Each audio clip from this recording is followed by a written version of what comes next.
تعمیم کام آتی ہے نہ تدبیریں نہ شمشیریں، جو ہو کے یقین پیدا تو کٹ جاتی ہیں زنجیریں۔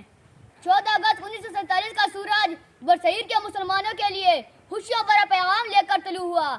آج کے دن اس خواب کو تعبیر مل گئی جو علامہ محمد اقبال اور اس سے بھی پہلے شیخ سرہندی رحمۃ اللہ علیہ نے دیکھی۔ اس خواب کو حقیقت کا روح ہم تب ہی دے سکتے ہیں جب ہم اپنی پوری بیماریوں پر قابو پائیں گے۔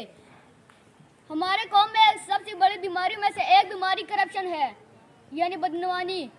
کرپشن نام ہے نفس کی غلامی کا، ذہنی پراگندگی کا اور سائنس کے انتشار کا۔ اسلام کے نام پر بننے والے اس ملک میں جہاں عدل و انصاف کا قیام ہونا تھا، جہاں محمود و ایاز کو ایک ہی صف میں کھڑا ہونا تھا، جہاں رنگ و نسل اور ذات پات کی تقسیم کے بغیر نظام تعلیم و تدریس کا ہونا تھا، وہاں کرپشن کا راج ہے۔ وہ رشوت ستانی ہو یا سفارش، ہوس پرستی ہو، کسی کا مال ضبط کرنے کی چاہت ہو یا بلیک میلنگ، یا بجلی اور گیس کے بلوں میں اضافے کا ظلم، فرد کی ذاتی زندگی سے لے کر افراد کی اجتماعی زندگی تک، سب کے سب کرپشن کی جال میں پھنسے ہوئے ہیں۔ امارت کے بھوکے، نظامت کے بھوکے، صدارت کے بھوکے، یہ گدی نشین اور محدوم بھوکے، قناعت کی دولت سے محروم بھوکے، زمینوں پہ قابض یا بھوکے وڈیرے، مکینوں پہ قابض یا ڈاکو لٹیرے، ہوس پھر بھی جن کی اترتی نہیں ہے، کبھی بھوک بھوکوں کی مرتی نہیں ہے،